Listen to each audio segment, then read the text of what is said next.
ya sea establecidos o han venido de visita. Así que vamos a ver casos específicos y analizar las consecuencias legales que podrían enfrentar, así como los agujeros en el procedimiento migratorio que han permitido y están permitiendo este tipo de filtraciones. Les prometo que va a ser sumamente interesante. Muy buenas noches, bienvenidos a Fondo.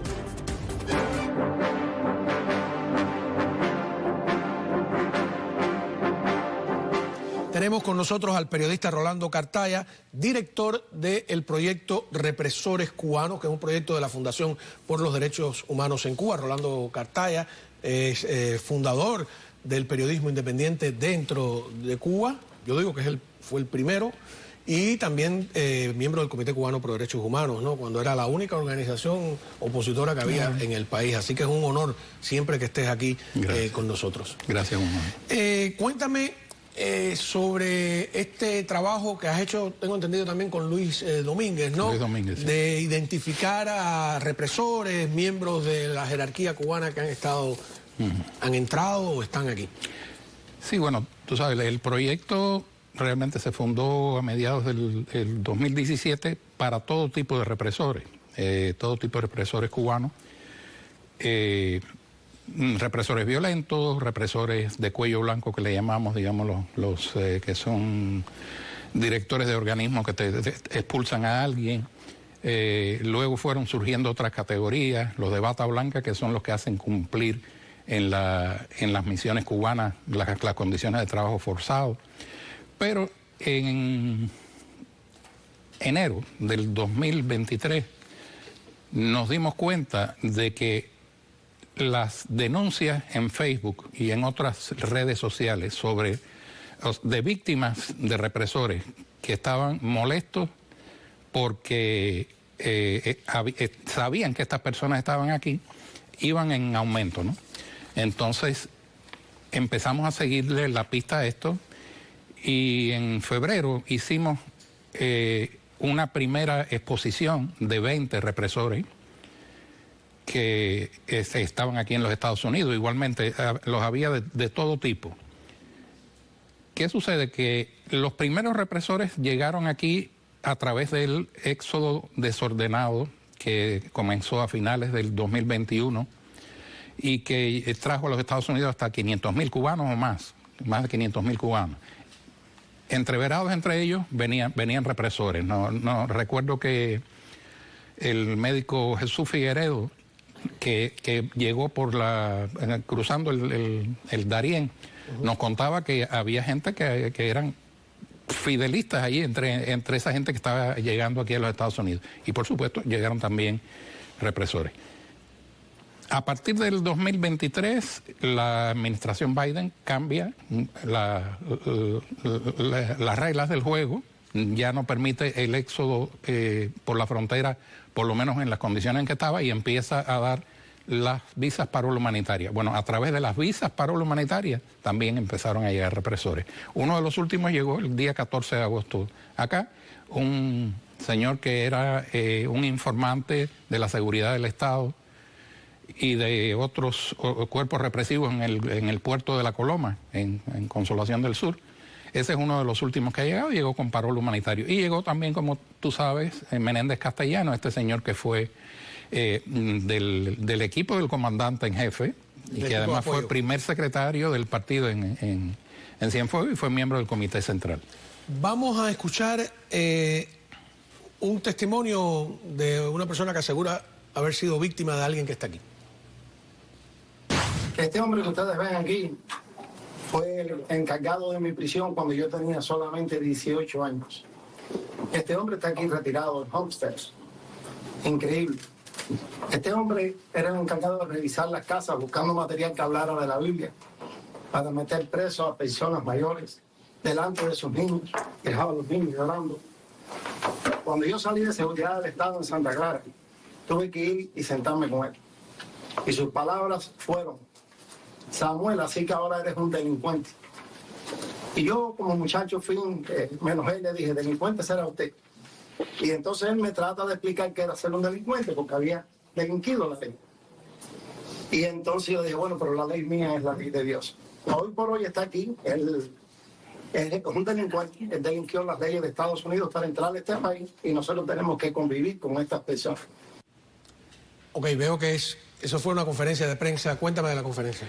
Sí, la conferencia de prensa la dimos porque justamente desde esa primera exposición de 20 se ha multiplicado por 5 la cantidad de represores que están en la base de datos nuestra, que no es que tenemos una clasificación de represores en Estados Unidos, sino que cuando conocemos que están en Estados Unidos, le ponemos un apellido. En Estados Unidos tú entras a la base de datos y en la casilla de los apellidos tú le pones en EEUU y te van a salir docenas de represores.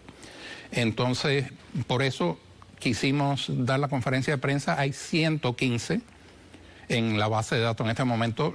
El número total de represores, incluidos los que están en Cuba, son 1015. O sea, hay casi un 10% de todos los que están, son represores que están en los Estados Unidos. ¿Cómo hacen para no cometer una injusticia, que no venga alguien y levante un falso testimonio, porque se presta también para eso? Claro. Yo sé que es difícil, ¿no? Porque sobre todo los que están en Cuba, tú no tienes cómo seguirle la pista, pero los que están acá, ninguno ha protestado, ninguno ha llamado y ha dicho. Ahí está la cosa, o sea, hay un disclaimer, hay una aclaración en la base de datos represorescubanos.com que te dice: si usted siente que esta denuncia es injusta con usted, usted puede venir acá. Entonces recuerdo que vino a la fundación una de estas personas que había sido denunciado por 2 periodistas independientes con las que yo he trabajado toda la vida, Gladys Linares y su hija Yudania Monés. Y aunque esta persona decía que eso era mentira, bueno, yo de momento lo sacamos no lo dejamos visible, vamos a decir. Ajá. Pero después llegaron más elementos. Obtuvimos 2 videos de estas 2 personas denunciando a este señor con una tremenda credibilidad y ya después lo dejamos. Ok. Esto se adelanta a un momento de la historia de Cuba que llegará de alguna manera, ¿no? Hay quien habla de que se necesita una reconciliación total, un borrón y cuenta nueva, un olvido, y por supuesto, incluso hay víctimas que piensan eso, pero otros que no, que sin justicia no hay reparación y sin reparación no hay posibilidades de reconciliación real. ¿Has tenido reacción desde dentro de Cuba? No he tenido una reacción acerca de eso, porque la gente lo que pide es que los devuelvan, de aquí que los devuelvan. Y realmente estas personas no podrán ser juzgadas hasta que Cuba no sea libre por las violaciones de derechos humanos que cometieron. Pero sí lo pueden ser porque los formularios de inmigración, especialmente el formulario DS-260, que es uno de los últimos que tú tienes que llenar cuando ya tu visa está casi lista, te hace preguntas sobre si fuiste miembro del Partido Comunista o tuviste algún vínculo con el Partido Comunista, si perteneciste a alguna organización militar o paramilitar o parapolicial, si cometiste graves violaciones de derechos humanos y si perseguiste a alguien por razón de su raza, de su religión, etcétera. Este señor que estaba denunciando Rodríguez Ferrer, la víctima que presentaste, vive aquí en Homestead, pero fue represor de su libertad religiosa, de la libertad religiosa. Si él mintió acerca de esto de la persecución, él puede ser encausado. Y hay un antecedente claro con un oficial de la seguridad del Estado en la prisión de Taco Taco, Saúl Santos Ferro, que alguien lo vio en un sedano y se inició un proceso y Saúl Santos Ferro fue condenado a 6 meses, a una multa y a deportación. Lo que pasa es que el gobierno de Cuba no lo recibe. Pero lo que te quiero decir, Jesús Santos Ferro, Saúl Santos Ferro terminó, fue aquí a la cárcel en Estados Unidos. Tengo entendido que sí, que él cumplió como 6 meses. Por haber mentido. Por haber mentido en los formularios de inmigración. Porque yo sabía que te podían deportar, pero no sabía que podías ir preso por mentir. Sí, pues claro. Eso es un delito. El formulario DS-260, ¿no? El DS-260 te hace esas preguntas. Es DS. DS-260. 260. Si le mientes a ese formulario, puedes entonces tener consecuencias ya no solo migratorias, sino legales también. Legales. Vamos a una pausa y regresamos en esta conversación con Rolando Cartaya. Tenemos más testimonios de personas que señalan aquí a gente que vive en los Estados Unidos como victimarios. Tenemos el testimonio de las víctimas en esa conferencia de prensa. Ya volvemos. Continuamos conversando con el periodista Rolando Cartaya sobre este minucioso y delicado trabajo me dices que 115 represores identificados como viviendo aquí en los Estados Unidos, sí. Ajá. Y al menos me contaste de uno de ellos que se supone que enfrentó en la justicia. Vamos a ver a la senadora estatal Ana María Rodríguez, que estuvo en la conferencia de prensa. Adelante.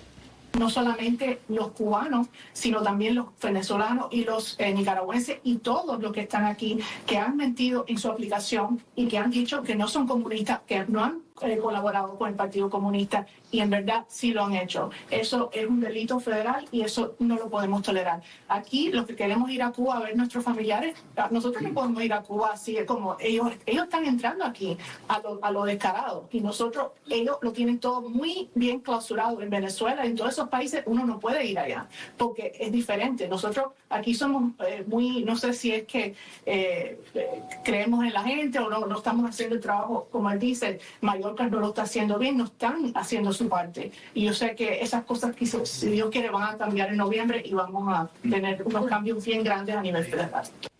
Ahora, sin embargo, Cartaya, yo no sé ahora, pero antes la pregunta sobre ser miembro del partido o de la Unión de Jóvenes Comunistas era, usted ha sido en los últimos 5 años. Si es de 5 años atrás, no.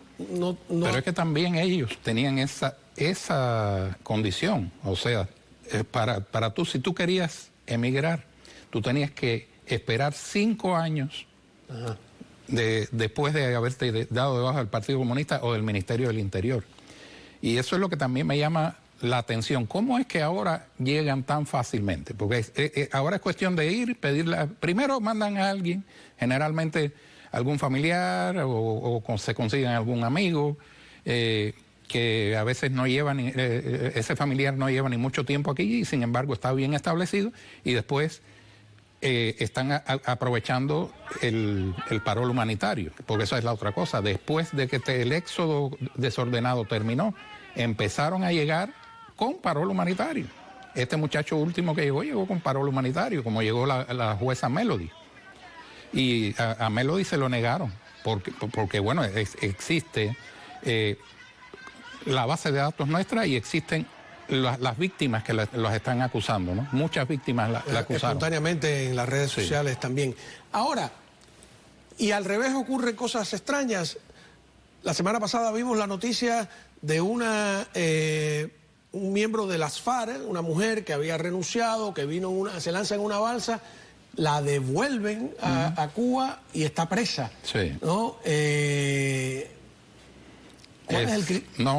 No sé, no tiene pies ni cabeza, no sé, es un sinsentido total que estén viviendo aquí, a veces en los mismos barrios de las víctimas, pero además es un sinsentido total que haya personas que realmente necesitan que les den el asilo o que les den la entrada en los Estados Unidos. Y presentó una carta de renuncia a su condición de militar y se lanzó al mar. Pero yo tengo muchos testimonios de prófugos del servicio militar obligatorio que han devuelto. Es como si hubiera una orden general por mar de regreso y punto. No hay una evaluación. Y hay un truco que me estaban diciendo de que esa entrevista en el Campavía es si tú la pides. Sí, no, y entonces la gente no sabe que tiene que pedir la entrevista. Y luego hay preguntas capciosas. ¿Usted estaría dispuesto a ir a un tercer país o solo a Estados Unidos? Si dice que solo a Estados Unidos, entonces no consideran que eres un verdadero prófugo porque o es un verdadero refugiado, porque los refugiados están dispuestos a ir a cualquier lado. Unas cosas tremendas. Pero yo, disculpa que personalice la entrevista, tú fuiste víctima. ¿Estuviste preso cuántos años? 3 años. 3 años, fuiste víctima de un acto de repudio terrible, ¿no? Sí. En una situación totalmente desventajosa. ¿Qué significa para una víctima encontrarse con su victimario en el Publix? Como la película Plantados. En esta conferencia de prensa pusimos un video de Juan Carlos Herrera Acosta, uno de los presos de los 75, de más valentía, de más arrojo, que se fajó de palo a palo en las prisiones con los represores. Juan Carlos estaba en Syracuse, Nueva York, y de pronto ve en un Walmart de Syracuse a un tipo que en las redes sociales se hacía llamar 100% Fidel, 100% Fidel. Y Juan Carlos empezó primero, mira, 100% Fidel. Oye, ¿tú eres 100% Fidel? Sí, yo soy. Pues yo soy Juan Carlos. Empezó, ¿me entiendes? Empezó a enardecerse Juan Carlos porque no tiene, como te decía, no tiene ningún sentido que tú te puedas encontrar. Es como que un judío víctima del holocausto y sobreviviente se encuentre con un ex nazi en Argentina. Es algo así, con las distancias, porque sí, no todos los represores han matado a gente, tenemos una categoría para eso. Bueno, tuvo el caso de el famoso enfermero de la sala Carbó Serviá del Hospital Psiquiátrico. Que ese hubiera Nacional. sido el primero en enfrentar el sistema legal de Estados Unidos, pero murió antes que eso. Antes de ir al tribunal. Luis Domínguez pide colaboración para esta recopilación. Si usted ha sido víctima de alguien al que ha reconocido aquí con responsabilidad, no utilizar esta página para venganzas personales ni nada por el estilo, pues Luis le dice qué hacer. Por favor, vayan a la página Represores Cubanos, nada más que pongan eso en Google, se va a abrir la página, entonces en la parte de arriba le pueden dar a denúncielos y ahí ustedes ponen la denuncia. Su nombre no saldrá si ustedes no quieren que salga, pero tienen que poner toda esa información y también su número de teléfono para yo poder contactarme con ustedes y verificar o que me ayuden a sacar la información. Volvemos al tema. De los casos que han pasado por tu mano, ¿cuál es el que más te ha llamado la atención, además de los que mencionaste, no? Bueno, lógicamente los altos dirigentes del Partido Comunista, como este Menéndez Castellano, como este señor Enamorado, que fue miembro del Buró Político y del Secretariado y está aquí. Entonces, esos, pero sí, son los que me llaman más la atención, pero no son los que me hacen sentir peor, ¿me entiendes? Lo que me hacen sentir peor son, aquí hay jefes de prisiones, aquí hay, en esta conferencia de prensa yo entregué un material en el que dimos un muestrario de todo lo que están aquí. Entonces, hay jefes de prisiones, hay ex agentes de la sección 21 de enfrentamiento a la actividad subversiva enemiga, que eran los que reprimían directamente a los disidentes, hay de la seguridad del Estado, hay guardafronteras que también fueron culpables en Cuba de muertes de personas, y están también los jueces y los fiscales que han pedido. Hay una fiscal, Sundanay creo que se llama, que ella pidió 25 años para los muchachos del 11J. 25 años. Tú sabes, tú estuviste, yo estuve un poco más que tú, creo, y sabemos lo que... Bueno, estuvimos al mismo tiempo. Tú estabas en el edificio 3 y yo en el 1. Después yo pasé a la cabaña, pero bueno, lo que te quiero decir, nosotros sabemos lo que es la prisión cubana, que no es solo estar privado de libertad, es que es un mecanismo de desgaste, de presión sobre ti, psicológico para destruirte, y te puedes imaginar una fiscal que alegremente pide 25 años para... Tenemos, no sé si la producción, algún otro testimonio de víctima que podamos compartir ahora de la conferencia de prensa. ¿A dónde conduce todo esto? ¿A dónde conduce? ¿A dónde conduce?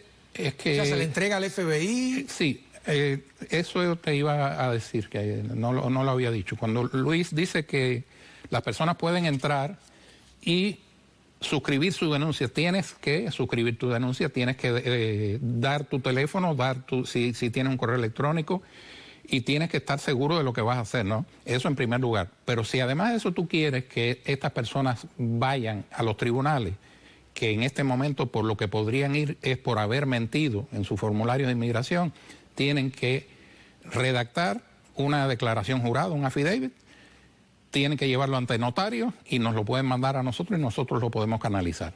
Sí, porque vi que el abogado Alpizar estaba ahí también, sí, ¿no? Él estaba ¿Cuál ahí. es su función? ¿De Alpizar? Sí.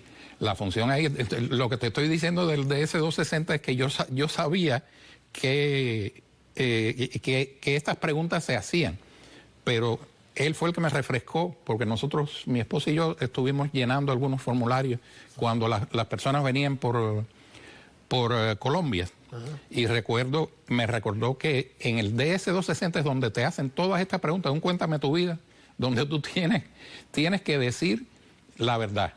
Y además después tienes que decir que todo lo que has dicho es verdad. Entonces, sí, Alpizar nos ayudó con eso, ¿no? Puso el aspecto legal de cómo es que esta gente tiene una responsabilidad legal aquí en los Estados Unidos. Bueno, pues nada, muchísimas gracias a Rolando Cartaya, siempre un gusto, y cuando yo repito que el primer periodista independiente que conocí en Cuba, que en casa de Tania Díaz Castro hicieron aquella conferencia que cambió todo. Fue la primera vez que los cubanos escucharon a personas que vivían dentro de la isla hablar por Radio Martí, sí, ¿no? Porque hasta ese momento eran solo los que vivían fuera. Y eso, todo ese movimiento hay que agradecérselo a Rolando Cartaya, que fue el primero de todos. Así que un gusto en esta pelea que no se acaba. Y la otra pelea que no se acaba es la del pueblo.